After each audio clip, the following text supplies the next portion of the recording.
The question that perhaps is the deepest and certainly the earliest in all of science is, what is the world made of? The Greeks were asking this question 100 years before the time of Socrates. By the time that I became a graduate student, an answer had pretty well been settled, apparently been settled. The world is made not of water, earth, air, or fire, but of fields. There is the electromagnetic field, that when quantum mechanics is applied to, is manifested in the form of bundles of energy momentum, particles that were called photons.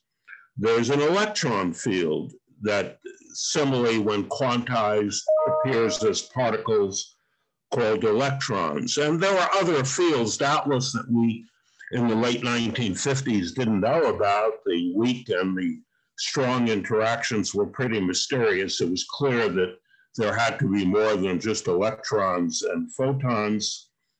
But we looked forward to a description of nature as consisting fundamentally of fields as the constituents of everything. The quantum field theory of electrons and photons in the late 1940s had scored a tremendous success. Theorists, Feynman, Schwinger, Tominaga, Dyson, had figured out, after decades of effort, how to do the calculations, preserving not only Lorentz invariance, but the appearance of Lorentz invariance at every stage in the calculation. And this allowed them to sort out the infinities in the theory that had been noticed in the early 1930s by Oppenheimer and Waller, and which had been the bête noire of theoretical physics throughout the 1930s. They were able to show in the late 1940s that these infinities could all be absorbed into a redefinition called a renormalization of the electron mass and charge and the scale of the various fields. And they were able to do calculations of unprecedented precision, which turned out to be verified by experiments. Calculations of the Lamb shift and the anomalous magnetic moment of the electron. More than that, and this particularly appealed to me as a graduate student, renormalization theory didn't always work. It wouldn't work unless the theory had a certain kind of simplicity. Essentially, that the only coupling constants allowed in the theory in units where Planck's constant and the speed of light are 1 had to be dimensionless, like the charge of the electron. E squared over 4 pi is 1 over 137. And this provided not only a means of dealing with infinities, but a rationale for the simplicity of the theory. Of course, we always like simple theories, but when we have discovered simple theories, we always should ask, well, why are they so simple? And renormalizability provided an answer to that question. Of course, it was only an answer if we thought that these were really the fundamental theories that describe nature at the deepest level. Otherwise, anything else might intervene to get rid of the infinities. Now, we hoped that we would see the rest of physics, the mysterious strong and weak nuclear forces, brought into a similar framework. And that indeed was what happened in the following decades in the development of the Standard Model. Once we got past the obscurities produced by spontaneous symmetry breaking in the weak interactions and color trapping in the strong interactions, the standard model was revealed to us as a theory which was really not that different from quantum electrodynamics. There were more gauge fields, not just the electromagnetic field, but the color and the W and Z fields. There were more fermions, not just the electron, but a whole host of charged leptons and neutrinos and quarks. But it was the standard model seemed to be quantum electrodynamics writ large. And one could perhaps be forgiven for reaching a stage of satisfaction that although not everything was answered, there still were outstanding questions, that this was going to be part of the nature at the most fundamental level. Now that has changed. And in decades since the completion of the standard model, a new and cooler view is generally taken. The standard model, we now see, we being, let me say, me and a lot of other people, as a low energy approximation to a much more, to a fundamental theory about which we know very little. And low energy means energies much less than some extremely high energy scale, 10 to the 15, 10 to the 18 GeV.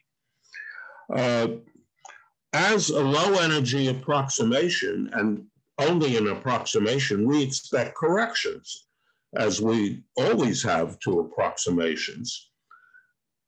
And these approximations are in fact beginning to show up. Excuse me, these corrections are in fact beginning to show up. Some of them have already been found. This whole point of view goes by the name of effective field theory. It's had applications outside elementary particle physics in areas like superconductivity. I am not going in this talk to try to bring the subject up to date, including all the applications of effective field theory to hadronic physics and to areas of physics outside particle physics like superconductivity. That's going to be done by subsequent lectures in this series by physicists who've played a leading role in the development of effective field theory beyond anything that I knew about in the early days. And they are true experts in the field. I wouldn't dare to try to anticipate what they will say. I'll talk about a subject on which I'm undoubtedly the world's leading expert, and that is my own history of how I came to think about these things. A little bit unhappy that I'm putting myself too much forward. Other people came to effective field theories through different routes. I'm not going to survey anyone else's intellectual history except my own. From my point of view, it started with current algebra. The late 50s and early 60s were a time of despair about the future, about the practical application of quantum field theory to the strong interactions, although we had very little doubt that that was at the root of things. At least I had very little doubt. We didn't know how to apply quantum field theory to the strong interactions. Perturbation theory didn't work. Instead, a method was developed called current algebra, in which one concentrated on the currents of the weak interactions, the vector and axial vector currents, using their symmetry, using their commutation relations, their conservation properties, and in particular, a suggestion made by Nambu that the divergence of the axial vector current was dominated by one pion states. And this current algebra was used in a very clunky way, requiring very detailed calculations that one just called out for a simpler approach to derive useful results, including the Goldberger-Freeman formula for the decay of the pion decay amplitude, the Adler-Weisberger sum rule for the axial vector coupling constant. After a while, some of us began to think that although these results were important and valuable, that perhaps we were giving too much attention to the currents themselves, which of course play a central role in the weak interactions, and that we ought to concentrate on the symmetry properties of the strong interactions which made all this possible. In particular, the existence of a symmetry which gradually emerged in our thinking, chiral SU2 cross SU2, which is just isotopic spin symmetry applied separately to the left-handed and right-handed parts of the, well, what we would now say are the quark fields. This symmetry is a property of the strong interactions, which would be important even if there weren't any weak interactions, and it was employed to derive purely strong interaction results, like, for example, the scattering lengths for pions on nucleons and pions on pions.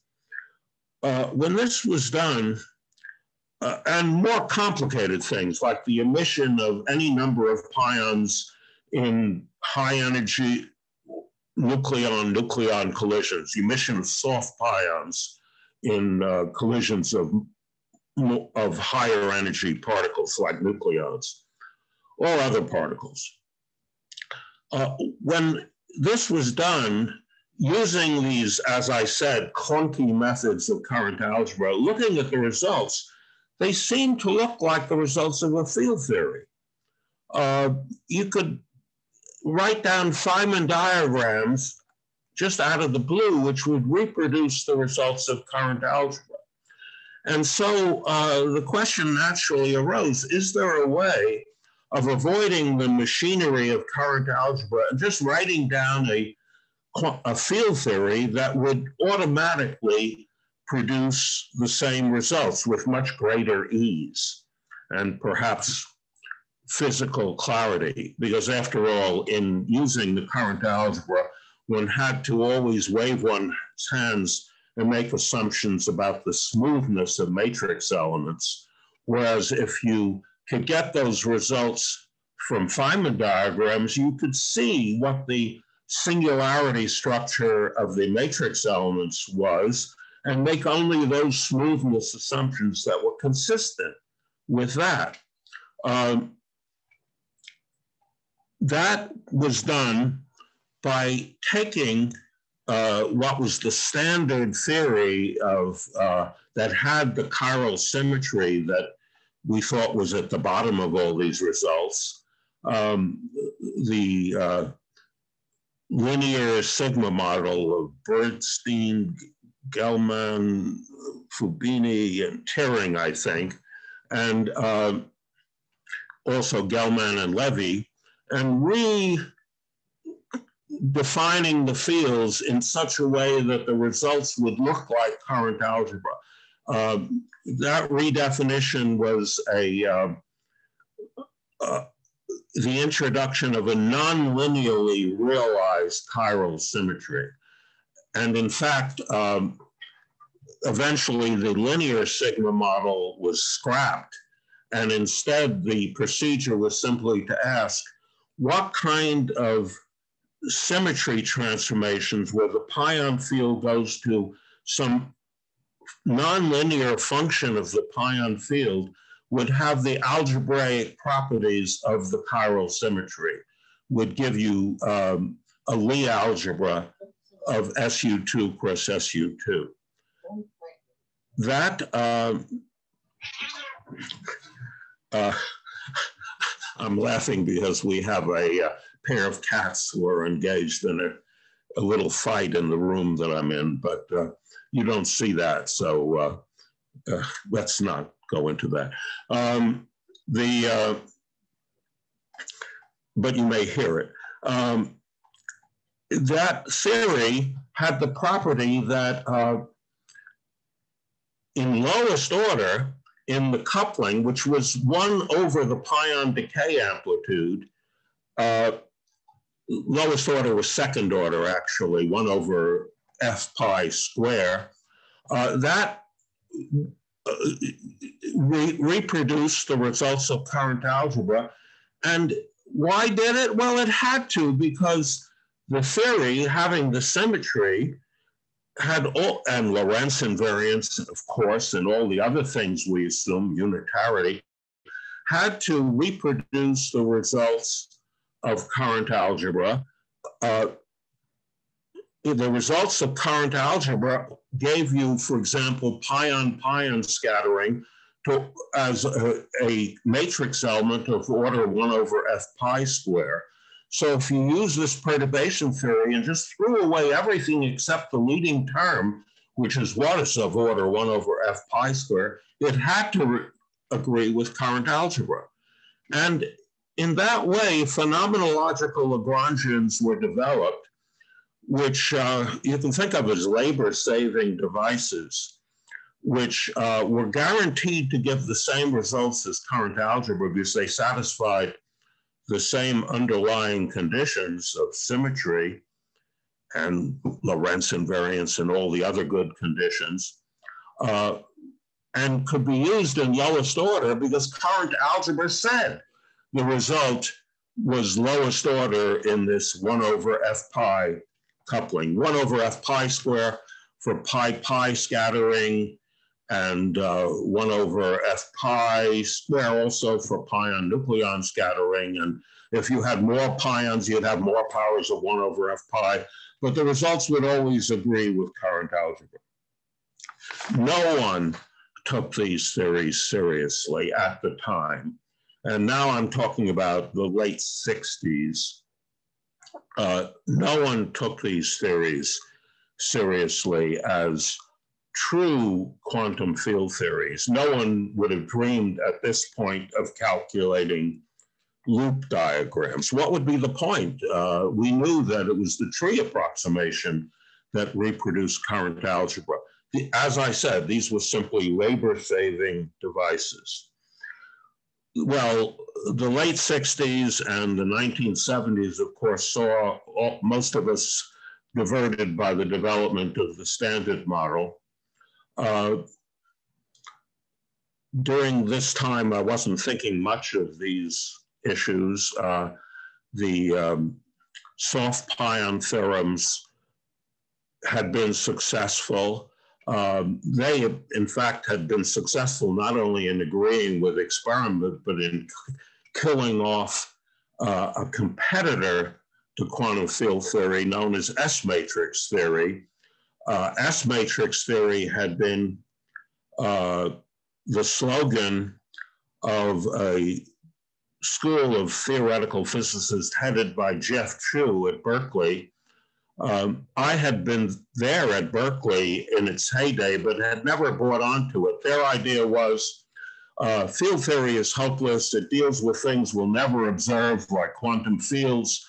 What we've got to do is just study things that are observables, like the S-matrix, apply principles of Lorentz invariance, analyticity, and so on, and get results like dispersion relations that we could believe in, and compare that with observation, and perhaps using some idea that bound states provide the the forces that produce the bound states, the bootstrap mechanism, actually do calculations. It never really worked as a calculational scheme, but was extremely attractive philosophically because it made do with very little, just the fundamental assumptions without introducing things that we really didn't know about. But the chiral symmetry results, the soft pion results, showed that some of the approximation assumptions made in S-matrix theory, like the strength of pi-pi interaction at low energy, just weren't right, and provided actual calculations of things like pi-pi and pi nucleon scattering, which made the ideas of S-matrix theory seem unnecessary, attractive as the philosophy was. Now,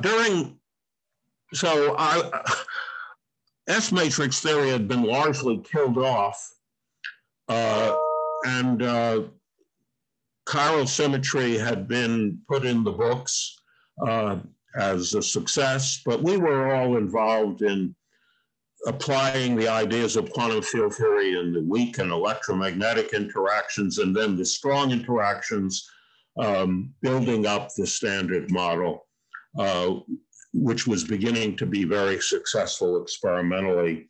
It was a very happy time for the interaction between theory and experiment.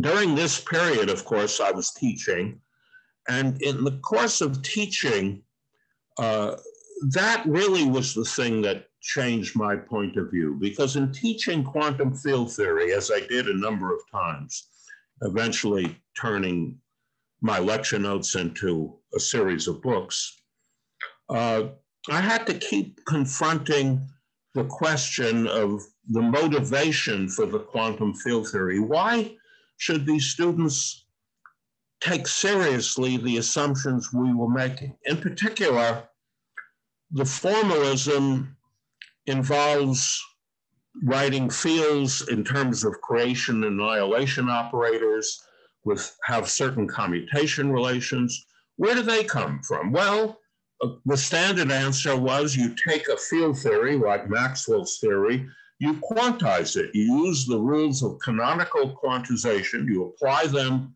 to the quantum fields, and lo and behold, you turn the crank, and out come the commutation relations for the coefficients of the e to the I p dot x, the wave functions in the quantum field. I found that hard to sell. Why should you believe that you should apply the canonical formalism to these fields? The answer is that the canonical formalism had proved useful in celestial mechanics in the 19th century, wasn't really very satisfying. Where did it come from? In particular, suppose there was a theory that was in other ways successful, but couldn't be formulated in terms of canonical quantization. Would that bother us?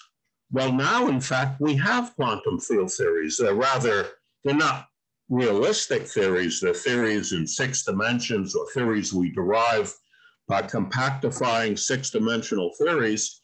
And we have quantum field theories that apparently can't be formulated, given a Lagrangian formalism, that can't be derived using the canonical formalism. So I looked for some other way of teaching the subject. I found it from adopting a point of view which is really not that different from S-matrix theory.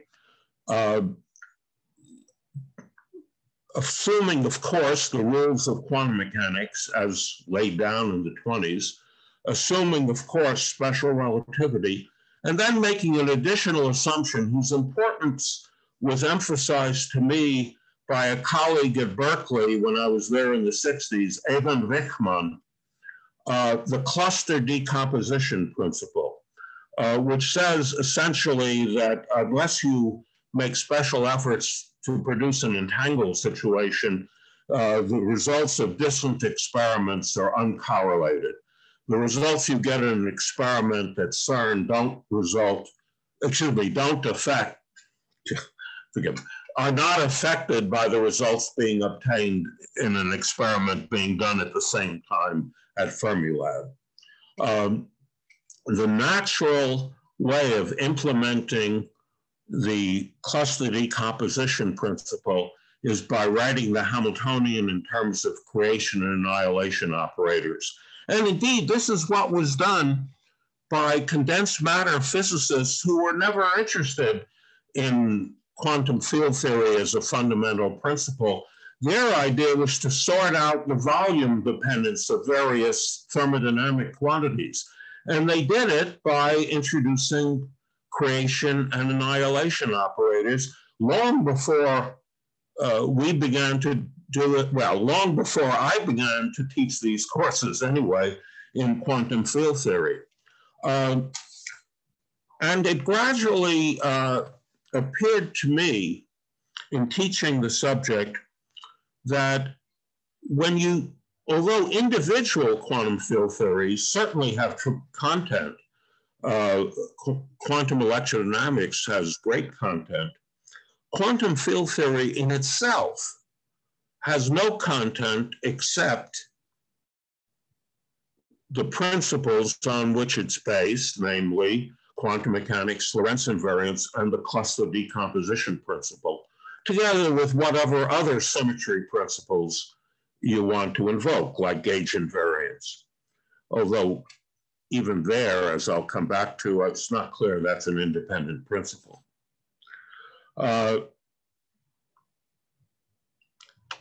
This means that if we take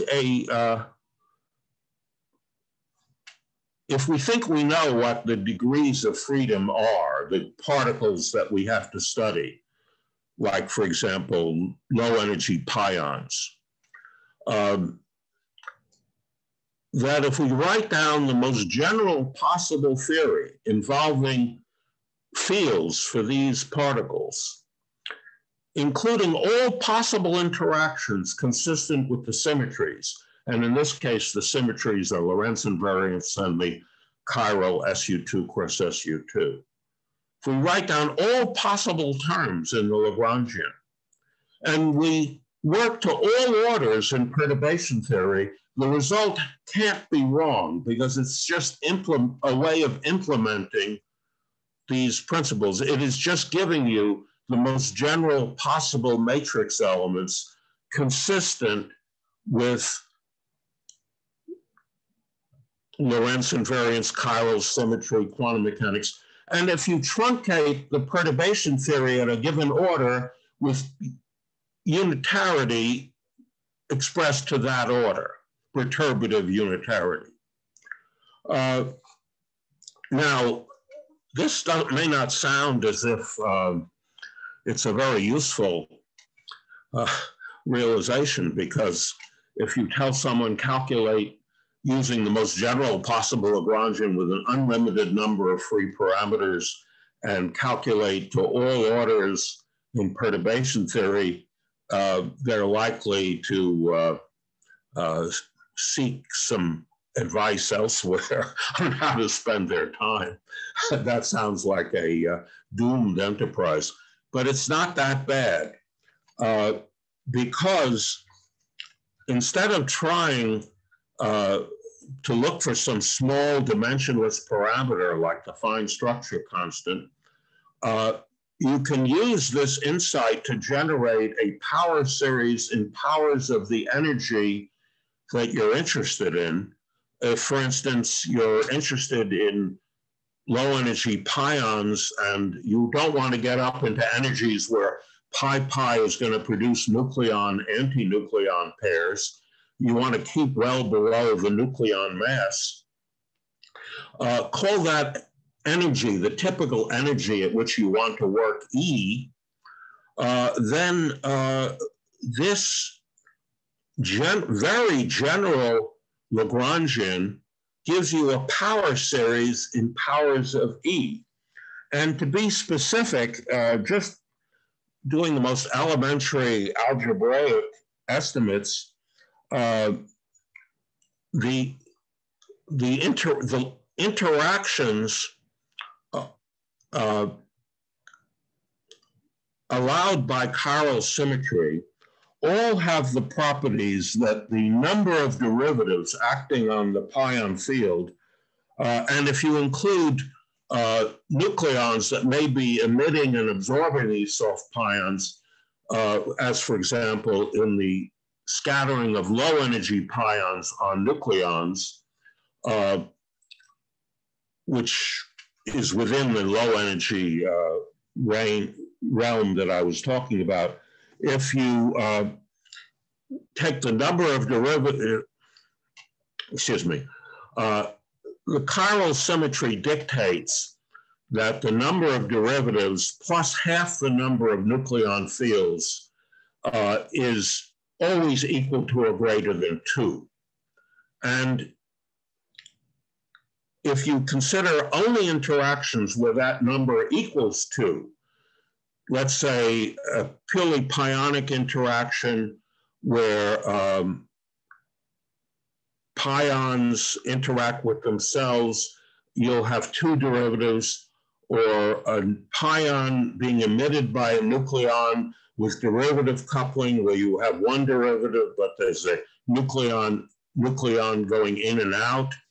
Those interactions have that number equal to 2. If the number of powers of energy will be a minimum if you only have those interactions and no loops.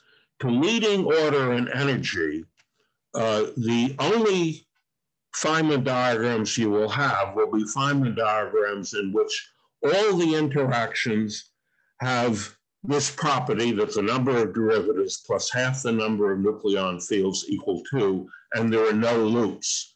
And those diagrams simply are the ones that we've been using since the mid-60s to reproduce the results of current algebra.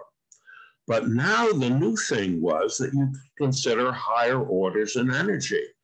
If you want terms which have 2 additional powers of energy, they could come from diagrams where you have 1 interaction with the number of derivatives plus half the number of nucleon fields equaling not 2 but 4, and no loops, plus, and any number of the other interactions where that number adds up to 2, or you could have only interactions where the number of derivatives plus half the number of nucleon fields equals 2, just the basic interactions that reproduce current algebra, plus 1 loop. And the infinity in the 1 loop diagram could be canceled by that 1 additional vertex that has, say, not 2 derivatives, but 4 derivatives. And in every order of perturbation theory, as you have more and more loops because you're allowing more and more powers of energy, you get more and more infinities, but there are always counter terms available to cancel the infinities. A non-renormalizable theory, like the soft pion theory, is just as renormalizable as a renormalizable theory. Only you don't have just a finite number of terms, but you have an infinite number of terms in the Lagrangian. Gravity is similar.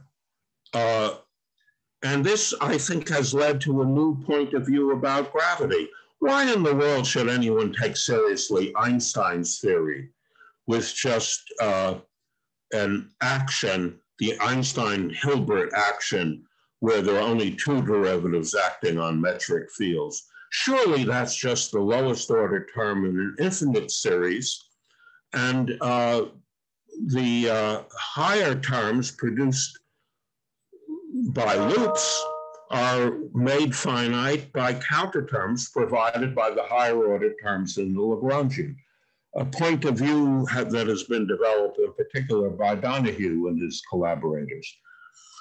Again, while teaching a decade later in 1990, it suddenly occurred to me that one of the kinds of interaction that has the number of derivatives plus half the number of nucleon fields equal to 2 is an interaction with no derivatives at all and 4 nucleon fields. It took me a decade to realize that 4 divided by 2 equals 2. And that is just the kind of hardcore nucleon-nucleon interaction that nuclear physicists had always known would be needed to understand nuclear forces. But now we had a rationale for it. In a theory of calculating nuclear forces as a power series in energy, the leading terms are just the ones that the nuclear physicists had always been using, pion exchange plus a hard core. Now, in the theory that I've been talking about, the chiral symmetry theory of soft pions and general relativity, the symmetries don't allow a purely renormalizable interaction. When you add gauge fields and quarks and leptons, you get a theory in which there can be renormalizable interactions. And indeed, that's what we assumed about the Standard Model, that it was the renormalizable theory of quarks and leptons and gauge fields, and as a scalar doublet. But now, with our new understanding, this was understood to be just a leading renormalizable term. If there is a renormalizable theory, that will always give you the leading term in a power series in energy, but there will be higher order corrections. Higher order in energy divided by some mass scale. What mass scale? Well, for the chiral theory, the mass scale is 2 pi f pi, about 1200 MeV. For the really for the theory of weak, strong, and electromagnetic interactions, is probably a much higher scale, something like the scale that Georgie Quinn and I found when we asked where the renormalization group couplings of the weak, strong, and electromagnetic interactions would all come together, 10 to the 15 GeV.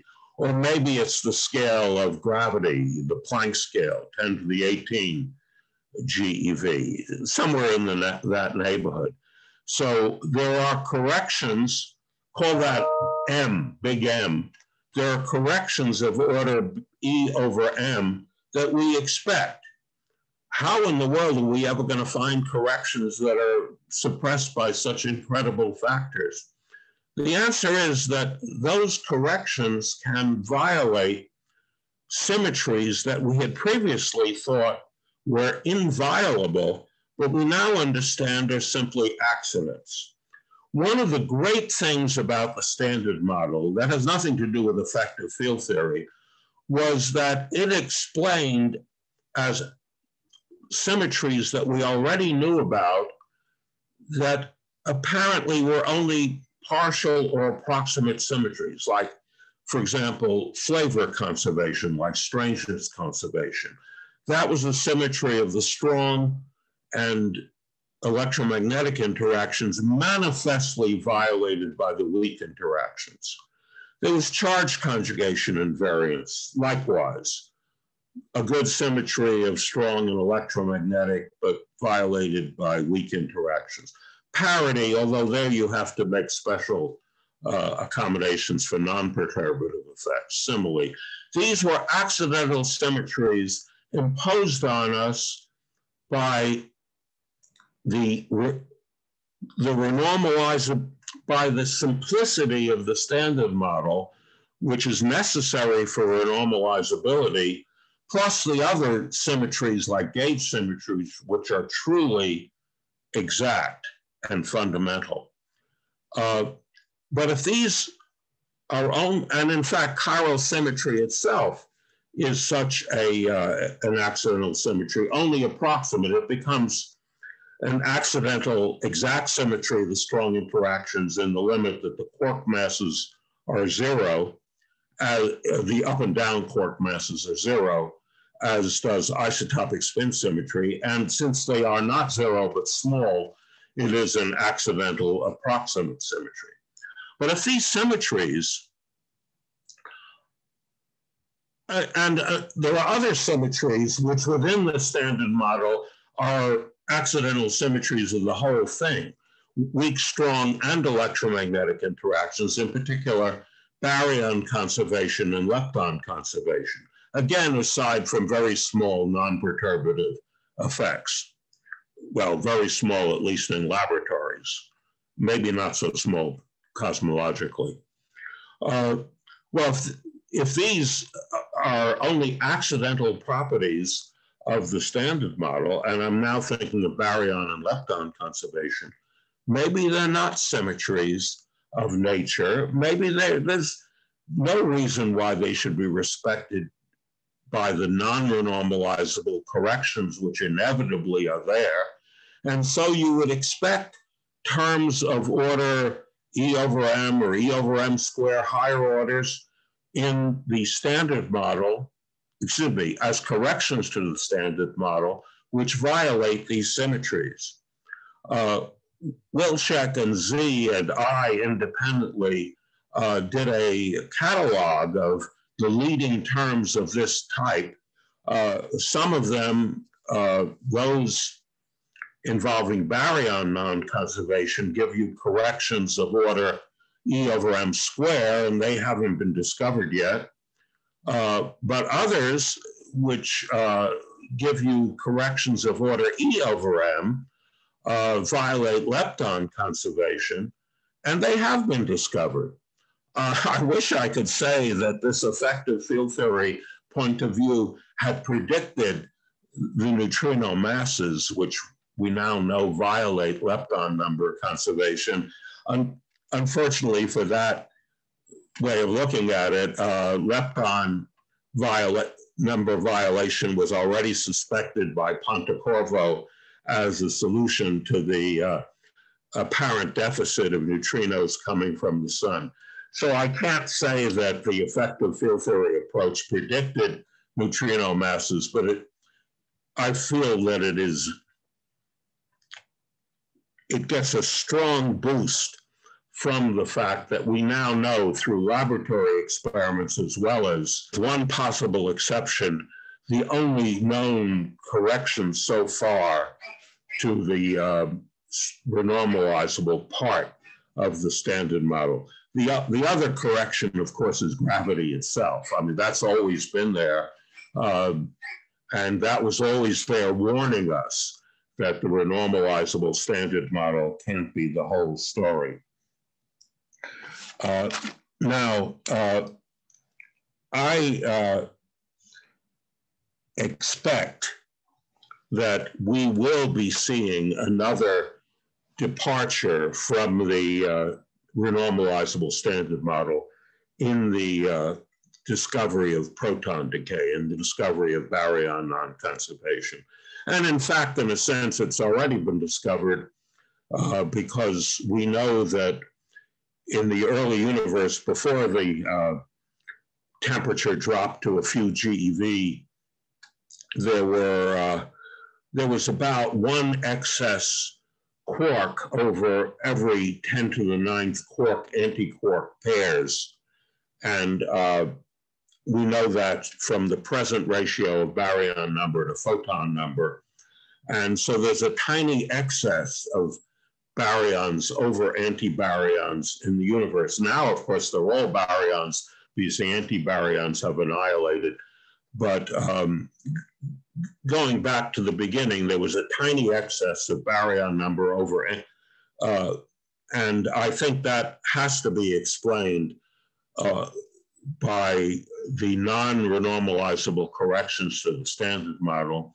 And indeed, it has been explained, unfortunately, not just by one such model, but by many. We don't know which is the correct one. We don't know what is the correct mechanism for producing baryon number in the early universe, but I have no doubt that it will be found. Now, this, I think, has led to a nice view of the naturalness of what we observe. The standard model, including the relatively low masses of the gauge bosons. Well, excuse me. The standard model makes sense as a natural theory. The corrections are naturally there. There are, however, unnatural elements. I said that you would expect the leading terms that describe physical reactions to be given by the renormalizable theory you have, the standard model, and then non-renormalizable corrections suppressed by powers of E over M. But there are, and those come from interactions that have coupling constants whose dimensions have negative powers of mass, 1 over m squared, and so on. But what about interactions that have positive powers of mass? Those, why aren't they there? Well, unfortunately, we don't have a good explanation. The cosmological constant is such a term. It has the dimensions of energy per volume, or in other words, energy to the 4th power. We don't know why it's as small as it is. And there's also the Higgs mass. That's the one thing in the standard model that's a term in the Lagrangian, which is where the coefficient has a positive power of mass. It's the mu squared, the bare mass of the Higgs boson. We don't know why that's not 10 to the 15 GeV. Those are two great mysteries that confront us. Why are the terms in our present theory that have positive dimensions so small compared to the scale that we think is probably the fundamental scale, somewhere in the neighborhood of 10 to the 15 to 10 to the 18 G? The discovery of the accelerated expansion of the universe, but not with the kind of numerical precision that's required so you can really chalk it up as a prediction. We don't know. It's the greatest mystery, I think, now that confronts us, why these constants are not much, much larger than they are. With the new approach to the standard model, I think we have to say that it's not what we thought it was. It's not the fundamental theory. But at the same time, I want to stress that the standard model will survive in any future textbooks of physics in the same way that Newtonian mechanics has survived. It's something we use all the time in applying to the solar system. All of our theories survive as approximations to a future theory. There is a school of the philosophy of science associated particularly with the name of Thomas Kuhn that sees the development of science, or particularly of physics, as a series of paradigm shifts in which our point of view changes so radically that we can barely understand the theories of earlier times. I don't believe it for a minute. I think our successful theories always survive, as Newtonian mechanics has, as I am sure the standard model will survive, as approximations Now we have to face the question, approximations to what? Approximations, we think, to a theory whose constituents involve mass scales way beyond what we can approach in the laboratory, scales of the order of 10 to the 15, 10 to the 18 GeV. They may be a field theory. It may be an asymptotically safe field theory, which avoids coupling constants running off to infinity as the energy increases. Or it seems to me more likely that it's not a field theory at all. It's something like a string theory. And as such, we will understand the very successful field theories with which we work as embodying the principles of quantum mechanics and symmetry applied in a low energy approximation, low meaning much less than 10 to the 15 GeV, where any theory will look like a quantum field theory. Thank you.